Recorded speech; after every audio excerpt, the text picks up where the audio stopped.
بسم اللہ الرحمن الرحیم، السلام علیکم ناظرین۔ دی لاسٹ اسٹار کے ساتھ میں ہوں یاسر رشید اور میرے ساتھ ہیں سینئر صحافی رانا محمد عظیم صاحب۔ ناظرین، کہنے کو نعت سید علی وقار کی، منہ میں زبان چاہیے پروردگار کی۔ ناظرین، سیرت النبی کے کسی بھی موضوع پر اظہار خیال کرتے وقت دامن فکر و شعور کی تنگی کا احساس اپنی کم علمی اور کم مائگی کا احساس دلاتا ہے۔ اخلاق حسنہ کے کسی بھی موضوع پہ بات کرتے وقت الفاظ کا دامن خالی، سوچ کے نگینے بے نور، تاب گفتار گھٹی گھٹی، زاویہ سوچ مٹا ہوا اور زبان کا تسلسل لٹا ہوا دکھائی دیتا ہے، اور انسان اس معراج تک پہنچتا ہے کہ تیری خلق کو حق نے عظیم کہا، تیری خلق کو رب نے جمیل کیا، کوئی تجھ سا ہوا ہے نہ ہوگا شہا، تیرے خالق حسن و ادا کی قسم۔ ناظرین، گزشتہ دنوں فرانس میں ہمارے نبی آخر الزماں خاتم النبیین حضرت محمد صلی اللہ علیہ وآلہ وسلم کی شان میں گستاخی کی جاتی ہے۔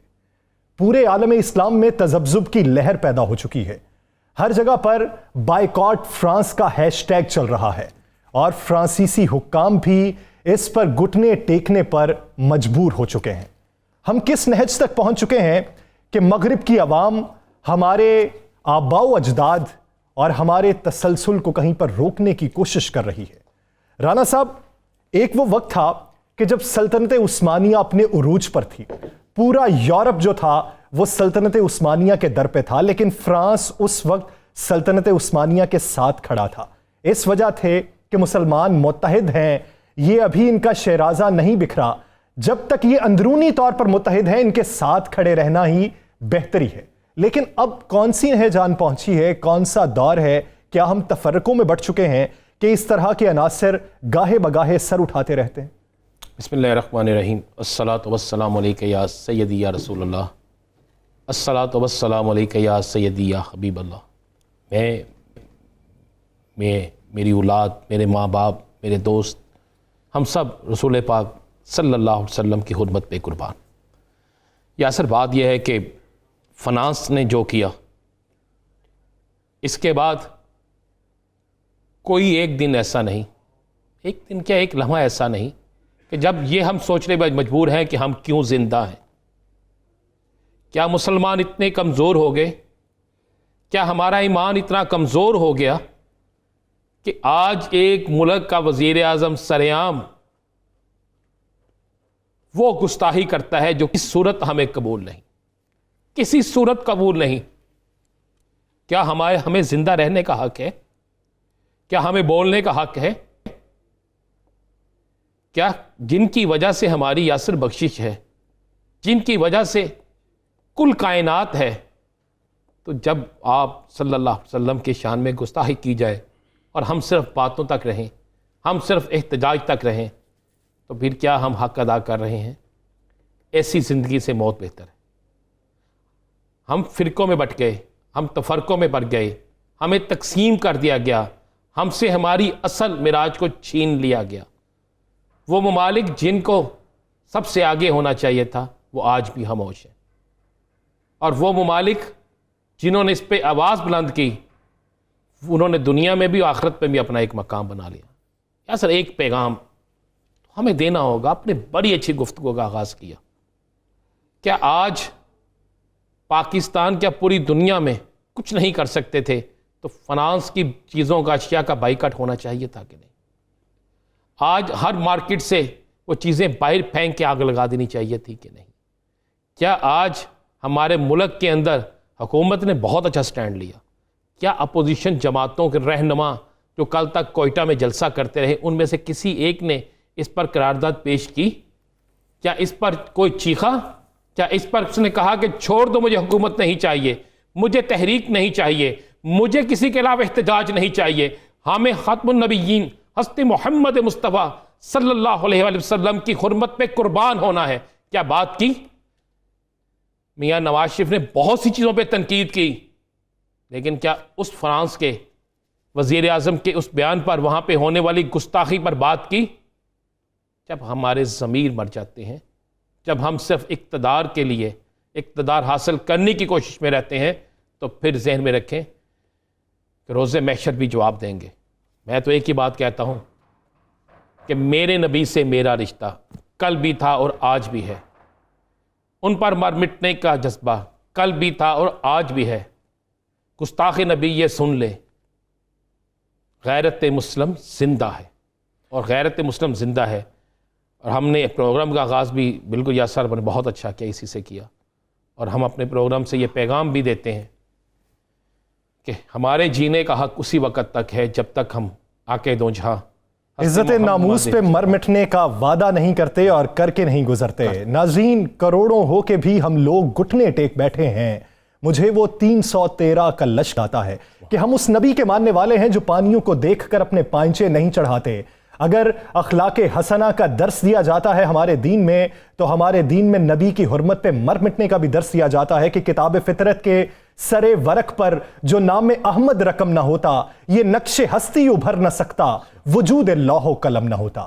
ناظرین، عہد کرنا ہوگا کہ ہمیں ذاتی، معاشی اور تفرقاتی بنیادوں پر بٹنے کی بجائے متحد ہونا ہوگا، تبھی ہم اس طرح کے عناصر کا سامنا کر سکتے ہیں۔ ناظرین، آگے بڑھیں گے اور بات کریں گے کل پی ڈی ایم کے جلسے کے حوالے سے۔ پی ڈی ایم کے جلسے میں بہت دھواں دار تقاریر ہوئیں، ان تقاریر کے آج بھارت میں بھی چرچے ہیں۔ بھارت میں کل بھی چرچے تھے، بھارت میں کراچی کے جلسے کے بعد بھی چرچے تھے، اور یہ چرچوں کا آغاز گجرانوالہ کی تقریر کے بعد ہوا تھا۔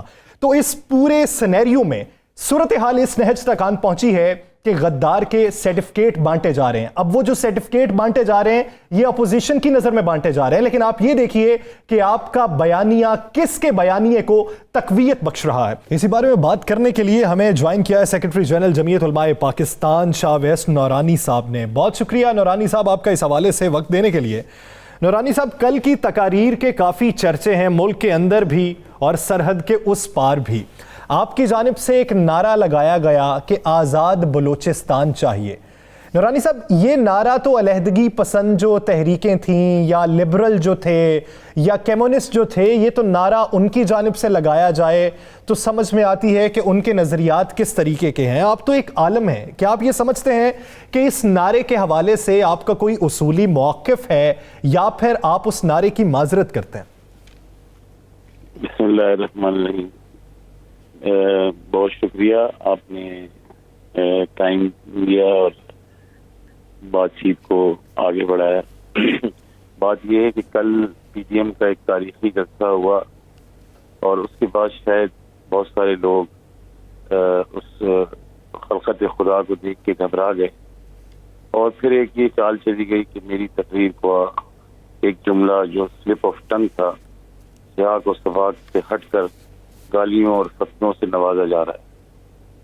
پاکستان کو تو بلوچستان سے کوئی الگ نہیں کر سکتا، اور یہی ہمارا ایمان۔ ویس نورانی صاحب، کل کے پورے جلسے میں آپ نے فرانس میں جو کچھ ہوا اس کے حوالے سے بیان کرنا ہی گوارا نہیں سمجھا؟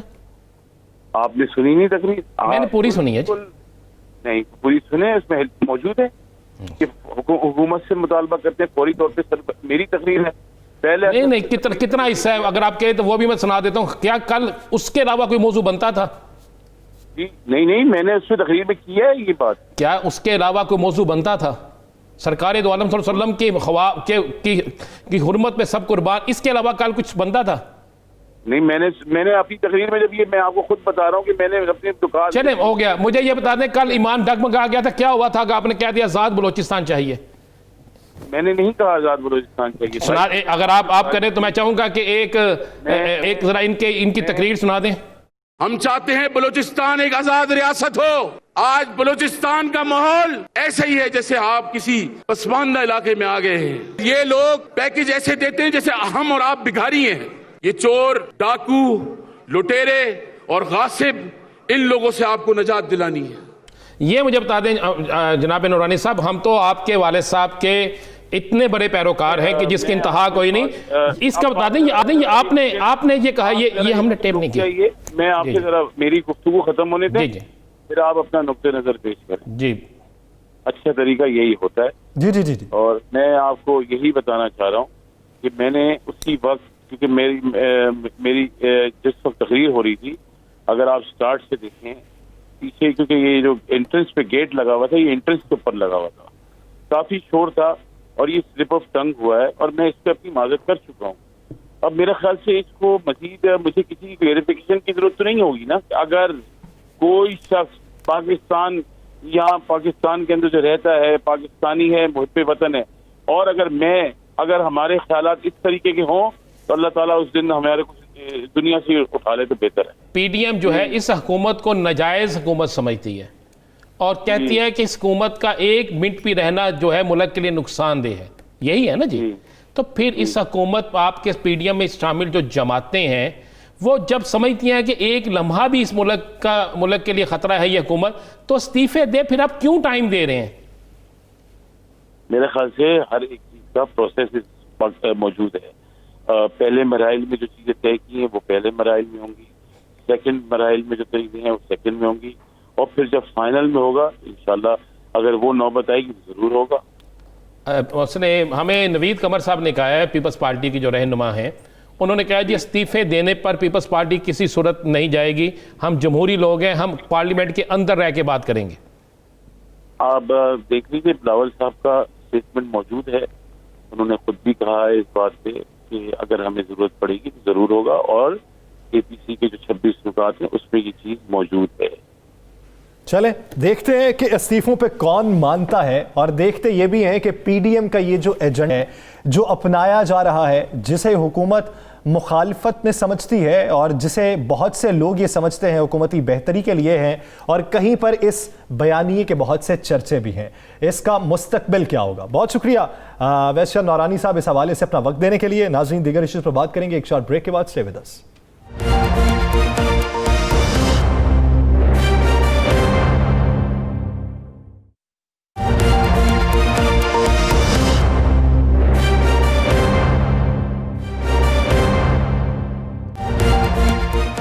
Welcome back. ناظرین، کوئٹہ کا جلسہ اور اس میں ہونے والی تقاریریں اور وہ مخصوص ایجنڈا جو کوئی اور چلا رہا ہے، اس پر کیا پاکستان پیپلز پارٹی، کیا پاکستان مسلم لیگ نون یا جمعیت علماء اسلام فے، ان سب کا موقف ایک جیسا ہی ہے؟ کیا پی ڈی ایم کے پلیٹ فارم سے یہی ایجنڈا آگے بڑھایا جائے گا یا مستقبل میں اس ایجنڈے میں کچھ تبدیلی بھی رونما ہو سکتی ہے؟ اسی بارے میں بات کرنے کے لیے جمعیت علماء اسلام فے کے سینئر رہنما مفتی کفایت اللہ صاحب نے ہمیں جوائن کیا ہے۔ مفتی صاحب بہت شکریہ آپ کے وقت کا۔ مفتی صاحب، شروع میں مولانا جس طریقے سے اور جس انداز سے کھل کر تقاریر کر رہے تھے، کراچی اور کوئٹہ کے جلسے میں ویسا جوش و خروش دکھائی نہیں دے رہا۔ کیا مولانا مفاہمت کی جانب واپس لوٹ رہے ہیں یا پھر پی ڈی ایم کا جو پلیٹ فارم ہے وہ شریف فیملی کو مہیا کرنے کے لیے فری ہینڈ دیا ہوا ہے؟ بسم اللہ الرحمن الرحیم۔ یاسر، ایسا تو نہیں ہے، گفتگو میں نشیب و فراز تو آ جاتا ہے، زیر و بم آتا ہے، یہ انسانی فطرت کا حصہ ہے، لیکن یہ کہ اس سے الگ مفہوم اخذ کرنا یہ ٹھیک نہیں ہوتا۔ ہم بہت مشکل سے 2-2.5 سال کی محنتوں سے ایک پیج پر آئے ہیں، اور ہم نے پچھلی دفعہ دھرنا دیا تو اس دھرنے میں پیپلز پارٹی اور پی ایم ایل این کی شرکت اس طرح نہیں تھی، تو ہم نے اس کے لیے حکمت عملی تبدیل کی، اور جو ٹیکنیکل فالٹ تھے ہم نے اس کو ہٹا دیا، اور اس طرح کی ان دونوں جماعتوں کو ہم نے مدعی بنا دیا۔ اس میں ہم اکیلے ہم مدعی تھے، تو ایسا ہوا کہ ہوسٹ ہمارے بنے بلاول صاحب، اور بیانی آیا پی ایم ایل این کا، اور جے یو آئی یا چھوٹی جماعتیں آپ کہہ دیں، ان کے ایک لیڈر مولانا فضل الرحمان کو پی ڈی ایم کا چیئرمین صدر بنا دیا گیا۔ اب یہ ہے ہماری حکمت عملی ہے کہ ہم ایک پیج پر ہوں اور دباؤ ہم قبول نہ کریں۔ تو جب ہمارا یہی نعرہ ہے کہ ہم دباؤ قبول نہیں کریں گے، تو اب کوئی تقریر اونچی ہو گئی، کوئی نیچی ہو گئی، کوئی ویڈیو پہ ہو گئی، کوئی براہ راست ہو گئی، تو پھر ان سوالات سے وہ مفہوم تبدیل نہیں ہوتا۔ ہم نفسیاتی طور پر عمران خان پر غلبہ حاصل کر چکے ہیں، اور جیسے ہی جنوری قریب آتا جائے گا ہمارا یہ دباؤ اور زیادہ بڑھے گا۔ مجھے امید ہے عمران خان لاشیں گرنے اور گرانے کا موقع نہیں فراہم کریں گے، وہ بہت جلدی چلے جائیں گے۔ آپ نے کہا عمران خان لاشیں گرنے اور گرانے کا موقع فراہم نہیں کریں گے، کیا آپ کی پلاننگ میں یہ بھی شامل ہے کوئی ایسے اقدام کرنے جا رہے ہیں کہ جس سے تصادم کا خطرہ ہو؟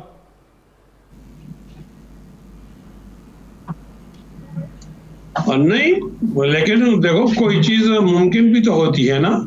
آپ کو عوام نے بتایا کہ آپ چلے جاؤ، اور گجرانوالے میں ساری عوام جمع ہو گئی اور آپ نہیں جا رہے، اور آپ کو بتایا جا رہا ہے کراچی میں آپ نہیں جا رہے، ایک سمندر آیا وہاں کوئٹہ میں آپ نہیں جا رہے، آپ پشاور نہیں جا رہے، تو پھر لوگ تو آئیں گے، وہ کہاں آئیں گے اسلام آباد کو؟ جب تمام عوام اسلام آباد کے روڈوں پر ہوگی تو پھر کیا کسی کے لیے اخلاقی طور پر مناسب ہے کہ وزیر اعظم رہے جو ٹھگوں کی بنیاد پر آیا ہے؟ پھر تو ایسا مناسب نہیں ہے. پھر وہ کس چیز کا انتظار کرے گا؟ اقتدار پسند آدمی لاشوں کا انتظار مفتی صاحب کرتا ہے. آپ نے کہا کہ ساری قوم جب اسلام آباد کی سڑکوں پہ ہوگی تو یہ مناسب نہیں رہے گا کہ وہ وزیر اعظم رہیں. تو یہی معاملہ تو عمران خان اور طاہر القادری کے دھرنے میں بھی تھا. اسلام آباد بھرا ہوا تھا, سارا کچھ موجود تھا. اس وقت مولانا صاحب کہتے تھے اس حکومت کا خاتمہ دھرنوں سے کسی صورت نہیں ہے. آج آپ بالکل الٹ بیان کیوں دے رہے ہیں؟ وہ بیان تو اس لیے الٹا ہے نا کہ وہ حکومت ہمارے ہاں جائز تھی, وہ حکومت عوام کے ووٹوں سے آئی تھی. آپ کے بقول یہ حرام حکومت ہے, حلال حکومت نہیں ہے, تو پھر آپ کے بہت سے ارکان اس حرام حکومت کا حصہ کیوں ہے؟ اسمبلی سے کیوں نہیں باہر نکل رہے, استعفے کیوں نہیں دے رہے؟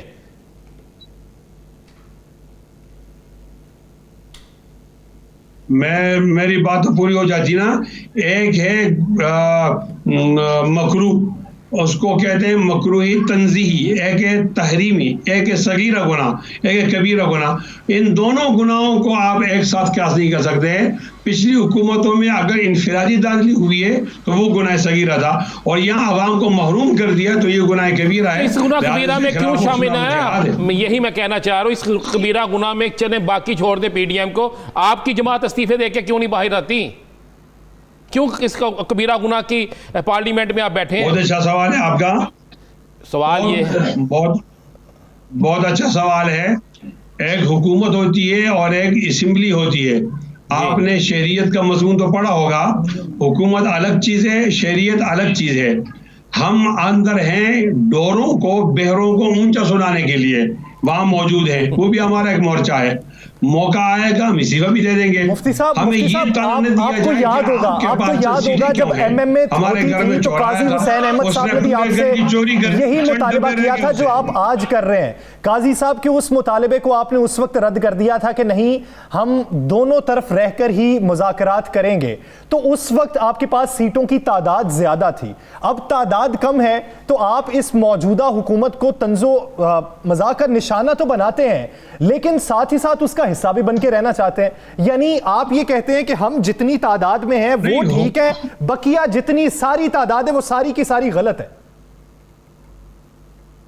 نہیں بھائی, یہ حکمت عملی کا حصہ ہوتا ہے. آپ کیوں سوال کو سنجیدہ جواب کو نہیں سنتے ہیں؟ آپ قوم تک ہمارا جواب پہنچاؤ. آپ نے ابھی اسے حلال, گناہ کبیرہ, گناہ صغیرہ سب ہمیں سنائے. آپ میری بات نہیں سنتے نا. میری عرض سن لیں. تو 2.5 سال یا 2 سال سے آپ اس گناہ کبیرہ کی اسمبلی کے اندر سے تنخواہیں بھی لے رہے ہیں, باقی سب کچھ بھی کر رہے ہیں, تو پھر استعفیٰ دے کے انہیں ثابت کریں کہ آپ اس کا حصہ نہیں ہیں. اور بھئی ہم اکیلے تھوڑی جانا چاہتے ہیں, ساتھ ببلو میاں کو بھی لے جانا چاہتے ہیں نا. ہم اس لیے آئے ہیں کہ ہاتھ دے کر ان کو بھی ساتھ لے جائیں. تو یہ ہماری حکمت عملی کا حصہ ہے. اس کو آپ کیوں سوال کا نشانہ بناتے ہو؟ چلیں, آپ کی حکمت عملی ہے. اب حکمت عملی کا آخری پتہ کب شو جاتا ہے, کتنے عرصے بعد کیا جاتا ہے, وہ عوام بھی دیکھ رہے ہیں. آپ کی حکمت عملی بھی عوام کے سامنے آ جائے گی. امید کرتے ہیں جو بھی فیصلہ ہو ملک و قوم کی بہتری کے لیے ہو. بہت شکریہ مفتی کفایت اللہ صاحب اس حوالے سے اپنا وقت دینے کے لیے. ناظرین آگے بڑھیں گے اور اس پی ڈی ایم کی تحریک میں پاکستان پیپلز پارٹی کا موقف آنے والے دنوں میں کیا رہے گا, اور سب سے بڑا سوال یہ کہ کیا آنے والے دنوں میں اگر کوئی بڑا جلسہ جس کی تاریخ کا اعلان کر دیا جاتا ہے اس میں بلاول بھٹو زرداری ذاتی حیثیت میں جائیں گے یا پھر ویڈیو لنک کے ذریعے خطاب کریں گے. اسی بارے میں بات کرنے کے لیے پاکستان پیپلز پارٹی کی سینئر رہنما شہلا رضا صاحبہ نے ہمیں جوائن کیا ہے. شہلا صاحبہ بہت شکریہ آپ کے وقت کا. شہلا صاحبہ, جیسا کہ بلاول بھٹو زرداری یہ کہتے ہیں کہ پی ڈی ایم کی تحریک میں ایک قدم آگے بڑھے گی. ہر طرف غداری کی آوازیں ہیں, غیروں کی اس میں خوشیاں ہیں, اپنوں کی تہمتیں ہیں. اس پورے سینیریو سے نکلنے کے لیے اپنی منزل, مقصد, ہدف وہ واضح کرنے کے لیے کہ یہ سب کچھ ملک و قوم کی بہتری کے لیے ہے, اس سے کیسے نکل پائیں گے؟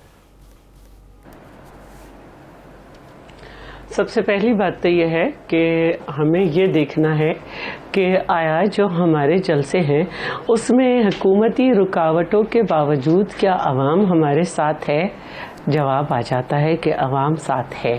کیا ہم یہ جھوٹ بول رہے ہیں کہ ملک میں مہنگائی ہے, آٹا تک دستیاب نہیں ہے؟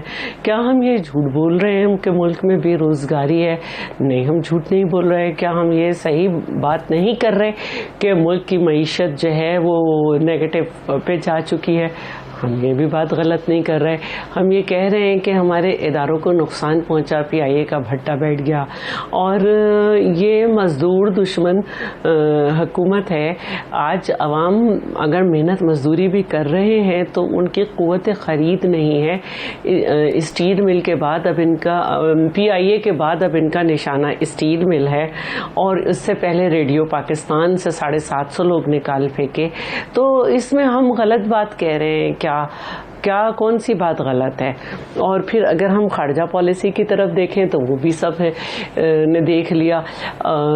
IMF کا سہارا لے کر بجٹ بنایا گیا, اور 2 سال سے عوام جو ہیں وہ جو بجٹ ڈیفیسٹ تھا وہ سب نے دیکھا. پھر اس کے بعد جو ہے FATF کی آڑ میں جو ہے وہ انتقام پہ مبنی مزید قوانین بنائے گئے, جبکہ پہلے ہی نیب موجود تھی اور اس کے لیے سپریم کورٹ کے جو ریمارکس ہیں وہ سب دیکھ رہے ہیں. اگر سب کو انصاف ہوتا نظر آ رہا ہے اور ہم غلط ہیں تو ٹھیک ہے, تو اگر ان سب باتوں کے جواب پازیٹیو ہیں تو ہمیں بڑا مشکل ہوگا. لیکن ان باتوں کے جواب اگر پازیٹیو ہوتے. مہنگائی کی بات کی ہے, بے روزگاری کی بات کی ہے, تو یہ بتانا پسند کریں گے کہ مہنگائی میں جو مہنگائی ہوئی ہے اس میں ایک بہت بڑا حصہ ہوتا ہے قیمتوں کو کنٹرول کرنا, اور بہت سی چیزیں ایسی ہوتی ہیں جو صوبوں کے زیر کنٹرول ہوتی ہیں. تو آپ سندھ میں موجود ہیں, تو سندھ میں آٹا سستا کیوں نہیں, سندھ میں باقی چیزیں سستی کیوں نہیں, اور سندھ حکومت جو کر سکتی تھی وہ کیوں نہیں کیا؟ اچھا دیکھیے جی, سندھ جو ہے اس میں جو گندم پیدا ہوتی ہے وہ اتنی نہیں ہوتی کہ سندھ کے جو ڈیمانڈ ہے پاپولیشن کے حساب سے وہ پوری ہو. ہمیں آلریڈی خریدنی پڑتی ہے پنجاب سے اور مختلف ذرائع سے. تو پھر آپ مجھے بتا دیں کہ جو ہمارے پاس اپنا اسٹاک ہوتا ہے اس کے حساب سے جب ہم یہ لیں گے مزید تو کیا ہوگا, اور ہمیں اس کا انتظام اب تو بہت پہلے سے کرنا پڑتا ہے, اس لیے کہ یہاں پہ تو گندم اترتی ہے اور ود ان 2 months جو ہے اس کی شارٹیج ہو جاتی ہے. تحقیقاتی کمیشن جب بیٹھتا ہے تو پتہ چلتا ہے کہ آٹا چینی چور تو وزیر اعظم کے برابر میں بیٹھے ہیں. باقی جو صوبوں کا کام ہوتا ہے پرائس کنٹرول کمیٹیز بنانا, لیکن پرائسز جو ہیں یعنی کہ ان کے نرخ جو ہیں وہ وفاق سے کھلتے ہیں اور پھر ہم اس کو کنٹرول کرتے ہیں. جب ہم کہتے ہیں کہ ٹماٹر پیاز یہ سب مہنگا ہے تو اس کے نرخ کھلتے ہیں, اور پھر یہ صوبوں کے درمیان جو ہے ایک سے دوسری جگہ جاتا ہے. تو آپ کے یہ سب نکات مان لیے گئے, پیٹرولیم مصنوعات کی جو معاشی قوتیں ہوتی ہیں وہ اداروں کی بدحالی سب کچھ مانتے ہیں. یہ سارے مطالبات سر آنکھوں پر, یہاں پہ عوام بھی شاہد ہے کہ کس حد تک مہنگائی ہو چکی ہے, کتنی پرابلمز انہیں فیس کرنا پڑ رہی ہیں, سب کچھ مان لیتے ہیں. کیا آپ یہ سمجھتی ہیں کہ PDM کے پلیٹ فارم سے یہی سارا موقف جو آپ کہہ رہی ہیں وہ سارے کا سارا موقف تمام جماعتیں اپنائے ہوئے ہیں, یا یہ جو موقف آپ اپنائے ہوئے ہیں یہ PDM کے پلیٹ فارم کا 2% ہے, باقی جو 98% ہے وہ کچھ اور ہے؟ PDM نے بنتے ہی 26 پوائنٹ ایجنڈا بنایا ہے, اور اگر اس کو کسی نے نہیں پڑھا تو میں چاہوں گی کہ ایک دن آپ ہمارے ساتھ پروگرام کر لیں. میں ورڈ ٹو ورڈ پڑھ دیتی ہوں. اس میں تمام محرومیوں کا ذکر ہے. صرف پوائنٹ نمبر 10 جو ہے اس میں بھی یہ لکھا گیا ہے کہ حکومت انتقامانہ کارروائیاں کر رہی ہے, اور انتقام کی بنیاد پر جو اس نے لوگ پکڑے ہوئے ہیں ان کا جو ہے انصاف کے لیے ہم کوشش کریں گے کہ حکومت اپنی منتقمانہ پالیسیز ختم کرے اور ان لوگ کو جو ہے وہ انصاف دلائے. تو باقی جو 25 پوائنٹس ہیں وہ ٹوٹل وہی ہیں جو سارے یہ باتیں کی جا رہی ہیں, چاہے بے روزگاری کی ہوں, چاہے ملک دشمن پالیسیز کی ہوں کہ جس سے ملک تنہا ہے آج, چاہے کسی بھی طرح کی جو مجھے یہ بتا دیں کہ اسی پہ بات ہو رہی ہے. کل PDM کے جلسے میں اویس نورانی صاحب نے ایک نعرہ لگایا آزاد بلوچستان کا, کیا یہ بھی ان نکات میں شامل ہے اور پیپلز پارٹی اس کی حمایت کرتی ہے؟ اچھا, جو میری نالج میں ہے, کیونکہ ظاہر ہے کہ وہاں پہ اسپیچ ہوئی اور چینلز ہر ایک کی اسپیچز تو نہیں دکھا رہے تھے, لیکن بعد میں مجھے پتہ چلا ہے کہ انہوں نے اپنے اس بیان کی تصحیح کی ہے. اچھا یہ بتا دیں صرف کہ بلاول بھٹو زرداری صاحب جو ہیں یہ آئندہ کیا جلسوں میں ویڈیو لنک کے ذریعے آئیں گے یا خود آگے شمولیت کریں گے؟ اچھا جی، ٹیکنالوجی اتنی بڑھ گئی ہے کہ اب تو ہولوگرام بھی جاتا ہے، لیکن بات یہ ہے کہ گلگت بلتستان میں 15 نومبر کو الیکشن ہے اور چیئرمین نے جلدی کا دورہ ہی اسی لیے کیا کہ ایک جلسہ اور دوسرے جلسے کے درمیان جتنا گیپ ہے اس کو تو وہ کور کر لیں گے اور باقی ہر جلسے میں وہ خود آئیں گے. اور آپ یہ بھی دیکھ لیں کہ اس جلسے سے پہلے لوگ یہ کہہ رہے تھے کہ پورے پاکستان سے لوگ آئیں گے، یہ ہوگا، تو ہم نے ان کو یہ بھی دکھایا کہ جی ہم سندھ میں ہی بیٹھے رہے.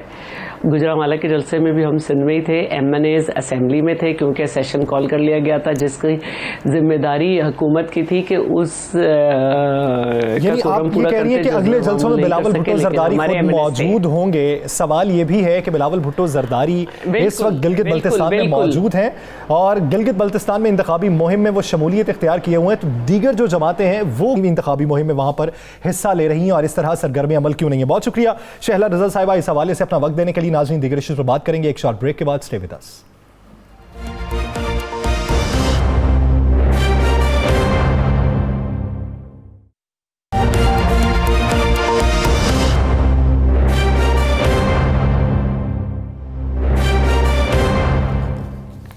Welcome back. ناظرین، PDM کا بیانیہ ملک کی مخالفت میں ہے، یہ سٹانس ہے موجودہ حکومت کا، جبکہ PDM کا موقف یہ ہے کہ ہمارا بیانیہ ملکی موقف میں ہے.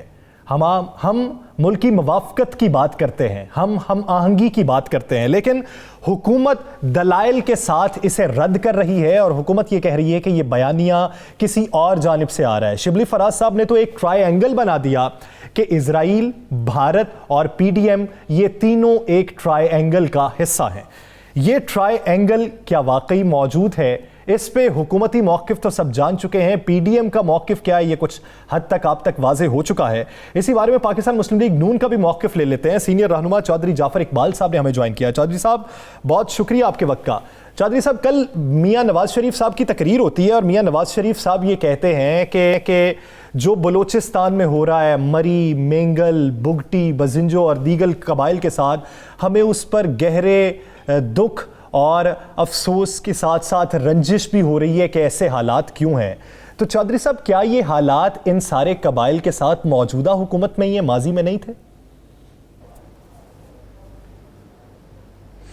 بسم اللہ الرحمن الرحیم. بہت شکریہ.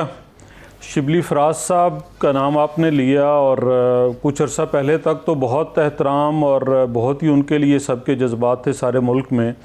جتنے بھی وہ لوگ ہیں جو کھلی بات کرنے والے، حق بات کرنے والے، یا اگر حق بات کسی کو نہ بھی لگے تو جو اپنی رائے کا اظہار کرنے والے، ان کے نزدیک احمد فراز صاحب کی وجہ سے.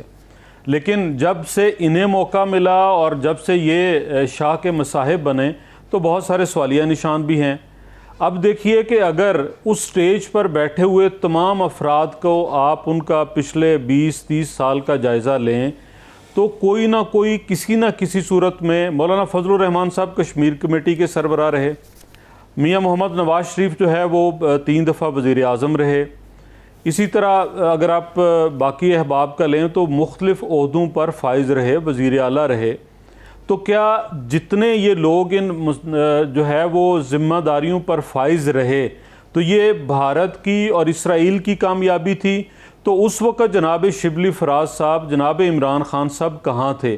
جب یہ عمران خان صاحب میاں نواز شریف کے قدم کے ساتھ قدم ملا کے عدلیہ کی بحالی کی بات کر رہے تھے، تب میاں نواز شریف انڈیا کا اور اسرائیل کا نمائندہ نہیں تھا. آج انہیں انکشاف ہوا ہے. جب بطور کشمیر کمیٹی مولانا فضل الرحمان صاحب کام کر رہے تھے تب یہ شبلی فراز صاحب اور عمران خان صاحب کہاں تھے؟ اور بہت سارے مواقع پہ عمران خان صاحب انہی لوگوں کے ساتھ جو ہے وہ اپنی جمہوری جدوجہد کا حصہ بنے. آج اگر عمران خان صاحب حکومت میں ہیں اور آج اگر یہ لوگ یہ بات کہہ رہے ہیں کہ عمران خان صاحب آپ ذرا جمہوری رویہ اپنائیں، آپ پرائم منسٹر بن کے دکھائیں، آپ ایسا نہ کریں کہ آپ کہیں جی مجھے ٹی وی سے پتہ چلا ہے کہ فلاں واقعہ اور فلاں سانحہ ہو گیا تو پھر عمران خان صاحب کہتے ہیں نہیں جی یہ سارے تو انڈیا کے ایجنڈے کے اوپر کام کر رہے ہیں. جو صاحب آپ نے ابھی کہا کہ عمران خان صاحب کو ٹی وی سے پتا چلا, پہلی جو جی جو صاحب میں عرض کر رہا ہوں کہ بالکل چونکہ مختصر وقت ہے نا, ہم آپ کے سارے سوالوں کا آپ بھی لینا چاہتے ہیں. ابھی آپ نے کہا کہ عمران خان کو ٹی وی سے پتا چلا, وہ کہتے ہیں جی کہ فلاں واقعہ فلاں, تو یہ تو ماضی بھی ہوتا رہا ہے. 6-7 گھنٹے فائرنگ ہوتی رہی منہاج القرآن میں.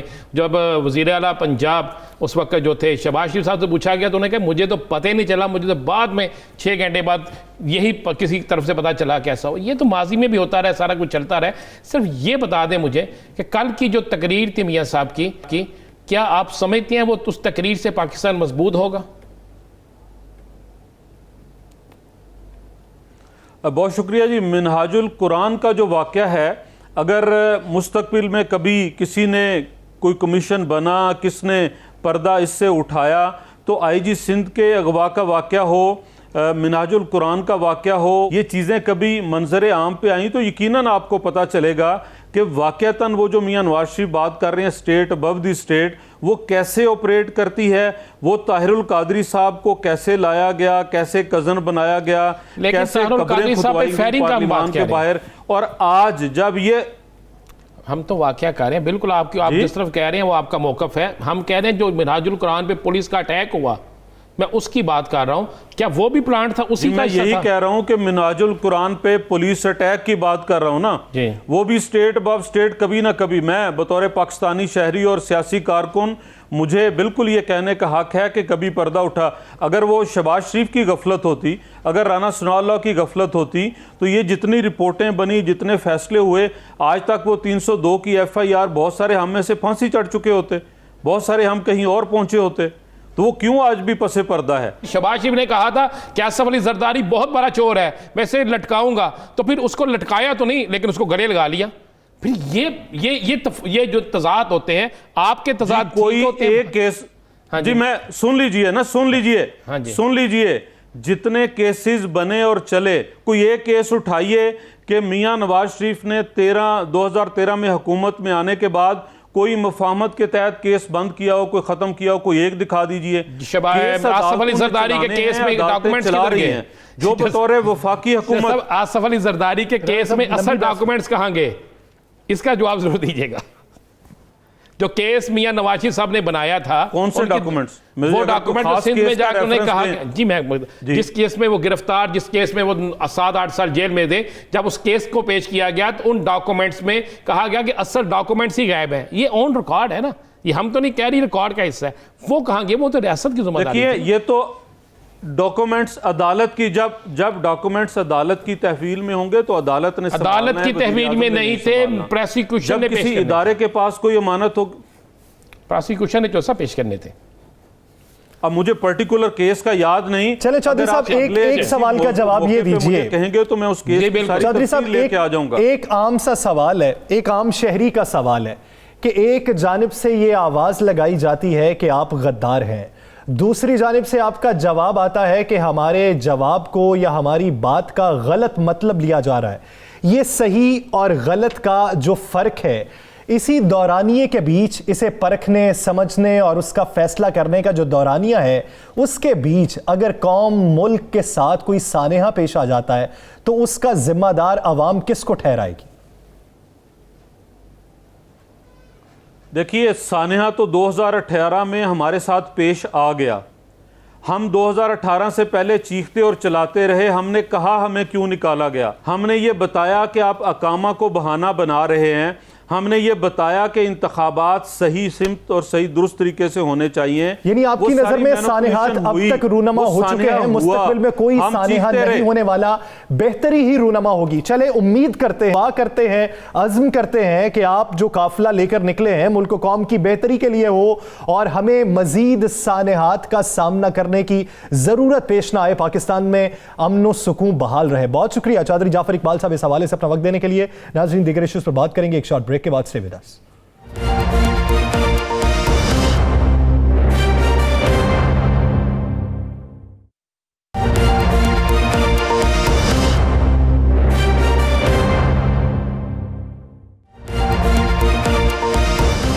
Welcome back. ناظرین, محکمہ اطلاعات سندھ میں براہ راست بھرتیوں کا معاملہ سندھ کی 2 بڑی شخصیات جو ہیں وہ نیب کے ریڈار پر آ چکی ہیں، جن میں سابق وزیر اعلیٰ سندھ قائم علی شاہ صاحب ہیں اور شرجیل میمن صاحب ہیں، جن کے خلاف نیب نے تحقیقات کا آغاز کر دیا ہے۔ ہمارے نمائندہ خصوصی وحید راجپر کراچی سے ہمارے ساتھ موجود ہیں۔ وحید راجپر، کہیے گا پنجاب میں تو نئی انکوائریز کھل رہی ہیں، وفاق میں بھی بہت سے لوگ جو پہلے رہ چکے ہیں ان پر بھی انکوائریز کھل رہی ہیں نیب کی، تو سندھ میں بڑی شخصیات کتنی ہیں جن پر انکوائریز کھل رہی ہیں حالیہ دنوں میں؟ دیکھیں جی، یہ محکمہ اطلاعات سندھ میں 45 جو افسران تھے، انفارمیشن افسران، براہ راست ان کی بھرتیاں کی گئی تھیں۔ اس میں جو ہے نیب اب اس کو جو انکوائری چل رہی تھی اب انویسٹیگیشن میں تبدیل کر رہی ہے اور اس کے بعد ریفرنس ہوگا فائنل اسٹیج۔ تو اب اہم شخصیات کو نوٹس جاری کر دیے گئے ہیں۔ سابق وزیر اعلیٰ سندھ سید قائم علی شاہ ہیں اور سابق وزیر اطلاعات اور بلدیات شرجیل میمن ہیں، جن کو نوٹس جاری کر دیے گئے ہیں نیب کی جانب سے۔ ان پہ الزام ہے کہ براہ راست بھرتیاں کی گئیں، سندھ پبلک سروس کمیشن کو نظر انداز کر کے گریڈ 17 میں یہ بھرتیاں کی گئیں اور من پسند جو سلیکشن کمیٹیاں ہیں وہ تشکیل دی گئیں۔ جو مین کمیٹی تھی وہ سابق سیکٹری اطلاعات جو ہیں ذوالفقار شالوانی، ان کی سربراہی میں جو ہے وہ کمیٹی تشکیل دی گئی۔ اس پر بھی جو اعتراض کیا جا رہا ہے۔ اخبارات میں جو ہے لیڈنگ پیپرز میں اشتہار نہیں دیا گیا، جو ڈگریاں تھیں اس پر بھی جو ہے اعتراض کیا گیا ہے، تو ان کا ایکسپیرینس مانگا گیا ہے۔ قابلیت اشتہار کے بعد پھر دوبارہ اشتہار دے کے تبدیل کر دی گئی، ماس کمیونیکیشن کے بجائے دیگر جو آئی آر سمیت مختلف جو سبجیکٹس ہیں ان کو بھی الو کر دیا گیا اس میں جو عہدے تھے بھرتی کے لیے۔ تو من پسند بھرتیاں کی گئیں۔ تو ان دو اہم شخصیات کو اب نوٹس جاری ہوئے ہیں تفتیشی افسر کی جانب سے۔ نیب کراچی اب مزید جو ہے اس پر جو مختلف اہم شخصیات جو دوسری بھی ہیں ان کے خلاف بھی وغیرہ جو تنگ کرنے جا رہی ہے۔ دیکھیں رانا صاحب، ان کے ابھی تک بیان ریکارڈ نہیں ہو سکے ہیں۔ جو نیب ذرائع ہمیں بتا رہے ہیں کہ ابھی نوٹس ان کو جاری ہوا ہے، تو وقت بھی مانگا گیا ہے اس حوالے سے۔ تو اہم دیگر جو 45 انفارمیشن آفیسر ہیں ان کے اب ریکارڈ جو بیانات ہیں وہ ریکارڈ کیے جا رہے ہیں، جن پر الزام ہے کہ وہ غیر قانونی طریقے سے بھرتی کیے گئے، خلاف ضابطہ جو بھرتی ہوئے ہیں ان کے اب نوٹس کے بعد ان کے بیانات ریکارڈ ہوئے ہیں۔ لیکن ان دو شخصیات کے نیب ذرائع یہ بتا رہے ہیں کہ ابھی تک بیانات ریکارڈ نہیں ہو سکے ہیں۔ ان کے مزید جو ہے وہ تحقیقات ہم کریں گے، مزید تحقیقات ابھی ہو رہی ہیں، بیانات بھی ریکارڈ ہوں گے۔ خلاف ضابطہ یہ تقرریاں کی گئیں، یہ تقرریاں ہوئی ہیں اور اس پر نیب تحقیقات کر رہا ہے۔ بہت شکریہ وحید راج پر اس حوالے سے اپنا وقت دینے کے لیے۔ ناظرین، بات کریں گے کہ اس وقت میں جب پی ڈی ایم کی تحریک اپنے عروج پر ہے، بیانیہ اپنایا جا رہا ہے، دھواں دار تقاریر کی جا رہی ہیں، ایسے وقت میں بھارت کے اندر پاکستان کے حوالے سے بیانیہ کیا اپنایا جا رہا ہے؟ بھارت شادیانے کس بات پر بجا رہا ہے؟ اور اجیت دوول نے پاکستان کے حوالے سے بیان کیا دیا ہے؟ رانا صاحب، اجیت دوول تو یہ سمجھ رہے کہ جیسے پاکستان اندرونی انتشار کا شکار ہو چکا ہے، پاکستان کافی کمزور ہو چکا ہے، اس نقطۂ نظر کے تحت گیدڑ بھپکیاں ان کی سامنے آ رہی ہیں جیسے وہ فی الوقت پاکستان اور چائنا دونوں کے ساتھ ناراضی بھی مول لے گا، ان کے ساتھ جنگ بھی کر لے گا، جیت بھی جائے گا۔ دیکھیں یاسر، ایک چیز تو بڑی کلیئر ہے نا، ان کی پالیسی جیت گئی۔ انہوں نے ایک پالیسی بنائی کہ پاکستان کو اندر سے کس طرح کمزور کیا جائے، پاکستان کی کون کون سی سیاسی جماعتوں کو کس طرح استعمال کر کے پاکستان کے اداروں پر الزام لگایا جائے، پاکستان کے اندر انتشار کی فضا قائم کی جائے۔ اجیت دوول نے یہ بیان آج سے پہلے کیوں نہیں دیا؟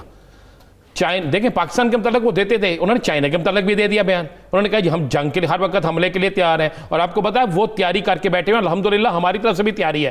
ایسا جواب ملے گا کہ ان کی کئی پشتیں یاد رکھیں گے جیسے پہلے مل چکا ہے۔ اب یہ ہے کہ ان کی جو فنڈنگ تھی نا، جس کو میں اکثر کہتا تھا اور یہ ثابت ہوتا جا رہا ہے، ان کی فنڈنگ کام آ رہی ہے۔ مجھے بتائیں کہ پاکستان کی تاریخ میں پہلے کسی لیڈر نے اس طریقے سے حملے کیے، کارگل سے لے کر دیگر معاملات میں اس طریقے سے بولے، اس طریقے سے اپنی فوج پر الزام لگائے؟ کیا پہلے جلسوں میں اس طرح ہمارے قومی اداروں کے خلاف نعرے لگتے تھے؟ کیا کسی بلوچستان کا نعرہ جو انڈیا کا نعرہ تھا اس کو ہمارے لیڈر لاتے تھے؟ جب یہ سارا کچھ ہونا شروع ہو گیا تو اس کا مطلب ہے اجیت دوول نے جو گیم کھیلی تھی، ان کے جو پتے تھے، وہ شو جب ہونا شروع ہو گئے۔